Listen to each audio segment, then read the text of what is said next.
Hey guys, it's Chris Saville.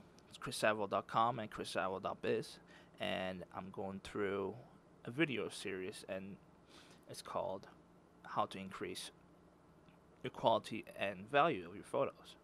And a big part of that is selection process, even though that's like the start of it or in between. And at least for me, I see a lot of beginners choosing too many photos, especially in portraiture, and I wanted to show you what I go through my selection process. So this is a shoot I did this past weekend, and it was obviously outdoors, as you can see. And I wanted to show you how to select the photos. So my analogy, and I didn't really research this quote, so I don't take credit for this quote.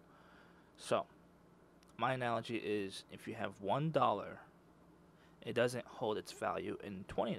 So if you have $20, you could, and if you need to spend a dollar for whatever reason, it doesn't really hold a whole lot of value. Like it's not that big of a deal. It's like a penny and a dollar. You know, penny is pretty worthless today. And it's the same analogy. Let's say if you have $5, that $5, that $1 becomes much more valuable in $5. Now we're not doing math here, obviously, but I'm just trying to make an analogy with your photos. If you release or you retouch, edit a certain number of photos, time, money, and energy goes into that. And not just that, when people look at a set of photos and they see 100 photos and they see all of them, and one photo in that 100 does not really hold a whole lot of value, basically. And if you release 5 photos to a whole set, each one of the photos hold a whole lot more value to that one single photo. And that's what I learned on my own, basically. And I think if you hold that same analogy to your photos, at least in certain types of photography, in general, this analogy doesn't hold for all types of photography and doesn't hold for all situations. But in general, I apply this analogy to all my work. So what I do is basically have the client select the photos. I give them like a guide of selecting their top 10 or top 20, depending on the total number of photos being taken, how many how many hours we shot, and how many wardrobe changes. Like for example, if we shot for an hour and it was one wardrobe, one look, and it's more of indoors, that would probably be 3 to 5 photos generally, maybe 5% of the photos. And generally, I take in studio shots. I take about 100 photos per hour, but for one wardrobe, I take about like 20 to 30 minutes for each wardrobe. That's for studio, and it's a big difference when you go outside, because you could use the background and change it up a lot, and you could add a lot more diversity, a lot more depth. You could play around with the background a lot better and easier. So when I go outdoors, my numbers change a little bit. I still shoot an hour, about 100 photos to an hour, depending on how much walk in to spot, and generally, what in this shoot is just one wardrobe, one look, and like a few different spots. So I told her, since we shot about 100 photos in that 1 hour, your top 20 is good enough, and your top 20 is the best. Your top 20 of the client will choose. Because the reason why I let the client choose their top 20 is because I want to make sure they're happy 100%. So if they choose their top 20 and I edit a number of that top 20, they should be always happy, no matter what. If I choose all of them or just a few, they should be happy. And that's for number one right there, as you can see, client selection. And this is the numbers that she gave me. The numbers relay, on the files, so it makes it much easier for you and everyone. Let's go back. Let's go look in Lightroom. That's 120, 124.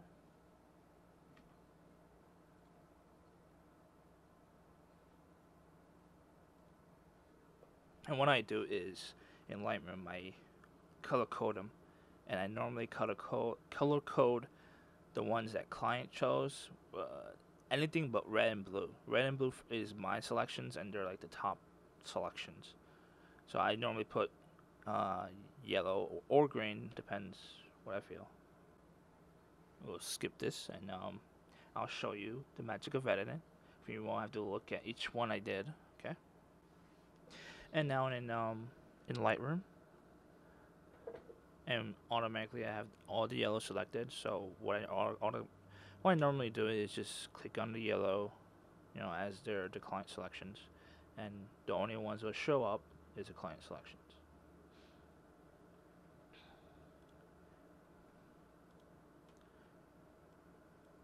Now, next phase of this is phase one. Phase one is, for me at least, is doing quick selections. Basically, I double click the one. I double click it in Lightroom so I can see it much more closer.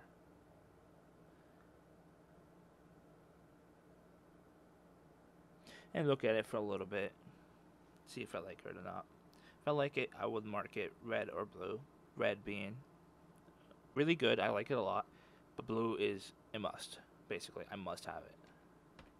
So we're just going to look at it first. Now, obviously, this is a really good one. It's red. I'll also put the filter red on the bottom so I can still see it. Just in case I change my mind, it's still there. It's really good. I'm not feeling that. I'm not feeling that. Yeah, I like that a lot. No. No. Yeah, that's good. No. That's really good. No. No. That's nice. Now, this is a really short shoot, but just because of the weather was really, like, daunting us, basically. And I was getting wet a little bit, and my lens and stuff like that, so it was a really short shoot. 1 hour is not long for me, especially for traveling and stuff like that. So, let's look at the reds only. And it's about, what, 6? This is a quick selection only. So, since there's not that many photos, phase 2 normally is getting an extra look at it. Basically zooming in to the eyes and seeing if they're sharp or not. And I still will apply that, just not as much, because this is a lot of environmental shots. Now, I'm not sure if you can see this unless you play this in original resolution or 1880p. This will take a while to load up there.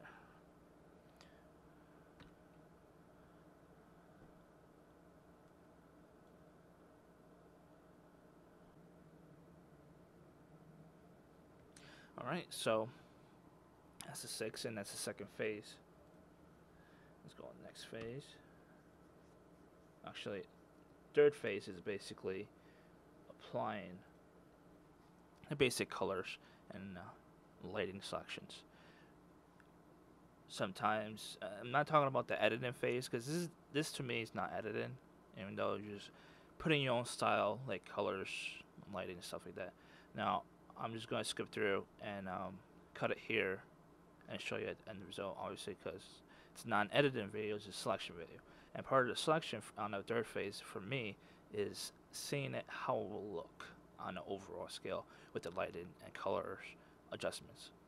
And sometimes I may change my mind in a photo if it's not giving me the right feel after all the lighting and color adjustments, even though if they become black and white or just color photos. So here we go. Now we just adjust the one photo. I normally do is sync this photo to all of them or the rest of them, and just to see how it would affect the others, basically. Because most of the others, except for the two that's like really dark, it should affect it just about the same and should look about the same. We'll see. Now for me, this has a little bit too much headroom, so I'm gonna crop it. And I always crop it with a I generally, vast majority of the time, I always crop it with the lock on for portraits. If it's not a portrait, I don't keep the lock on and just crop it or whatever, how I feel. And this is going to be a tough one to crop because I really like the leading lines in this composition.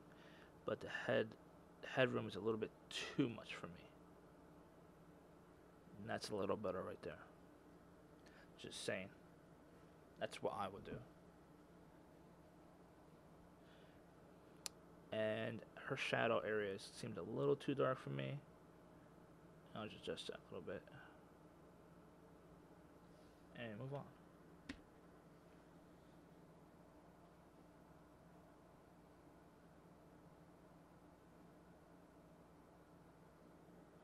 Same thing here.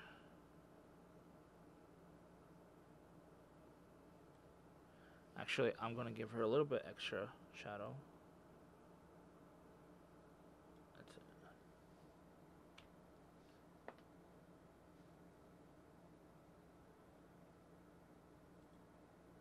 I'm going to try to fix the leading line or alignment on this one.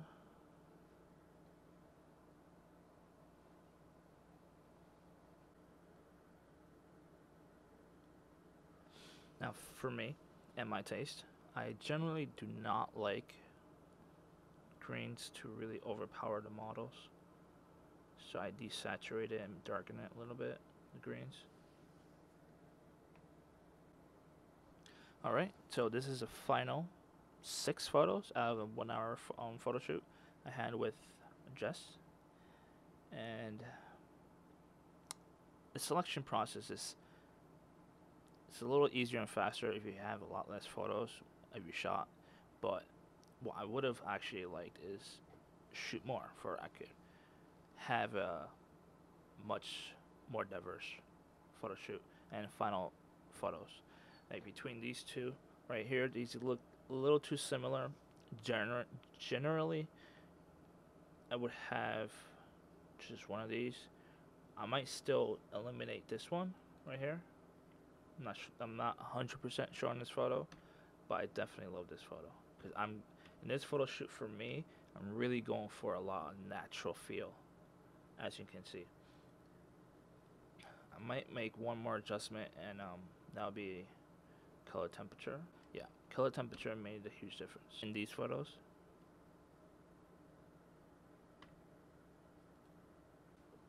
Now, one of them or a few of them might be a really good candidate for black and white. Now, obviously, we're not talking about editing here, but like if there's one photo that just you really don't like is 100%, you don't feel it's 100%, such as this one, I might play with the black and white, and that's obviously the Viki for PC, and I'm still not feeling it, obviously. So we'll just keep all of them in color. I may actually change the green a little bit more to desaturate it. There, it's perfect.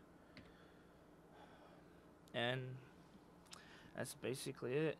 And after you adjust the colors and the lighting and all that stuff, and you can see the image, the final feel of the image, you can see about 100%.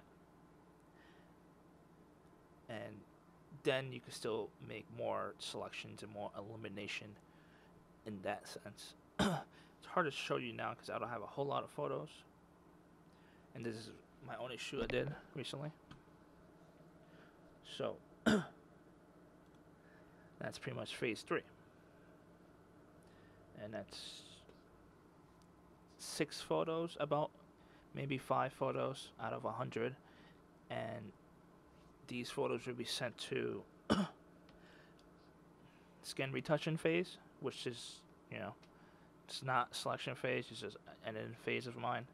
And I do a lot of skin retouching generally, and try to keep it as realistic as possible. But rarely, when I send photos to skin retouching phases, I do still eliminate some photos where, you know, I keep looking at them and I just change my mind on the photo, and that's just what happens. You know what I mean?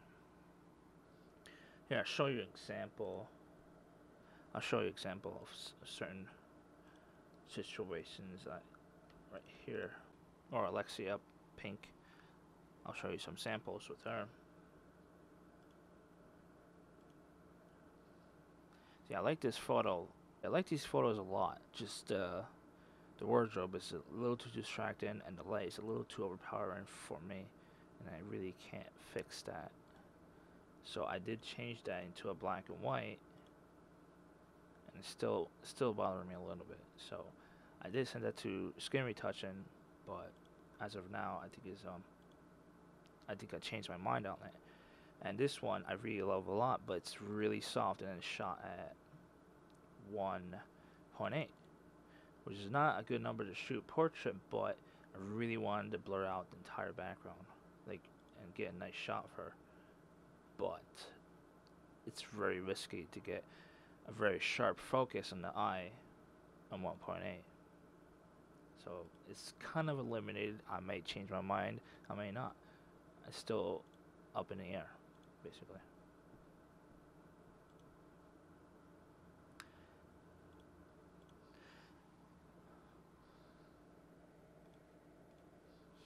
So I really hope you guys learned something from this, especially the beginners or anyone else. But, you know, that's what I do, you know, in selection process. Selection process does help to increase your value and quality in your photos.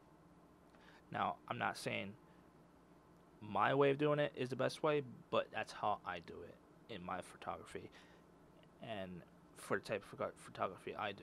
In event photography or other photography where you shoot a whole lot more than in portraits, because in portraits you're not supposed to shoot a whole lot. Like and generally when I shoot 1 hour 100 photos. That's a good number generally. And in event photography, you generally shoot in like a 5 hour or 8 hour event. That's about 1,000 photos, maybe near to 1,000. And you should get at least 100 really good ones out of that. Generally, 5 to 10% of your photos in the shoot is always the best. Generally speaking, of course, you know, it depends on your skill and your talent as a photographer, you know, but generally speaking, 5 to 10% is amazing work. But if you're really, really good, it could be higher. Depends. And the more you do pre-production, obviously, the better your percentage is, generally speaking. But what I do, especially this year, I've been practicing a lot more improvising, where I just throw myself into an area and without much planning at all, basically. I just don't. I'm trying not to plan because I used to do a whole lot of pre-production all the time, and it just takes up a lot of time to do that. And it does help, especially for studio portraits or conceptual photography, where I haven't done yet, but I did studio shoots a lot, used to. And this year, doing a lot more environmentals, where it's really hard to set that up without, you know, knowing the area. But, you know, this year I've been throwing myself into cities and towns on my tour where I don't know the area at all, and I rely on the model finding me a good spot, you know. But if it's a bad spot, no big deal. we'll explore. I'll improvise. Simple as that, and still get great shots. All right. So I hope you guys learned something. If it does work out, just comment below. Let me know. I like to hear good stuff, good news. All right. Make sure to check out my website. Subscribe. chrissaville.biz and chrissaville.com. And I'll see you guys later. Later.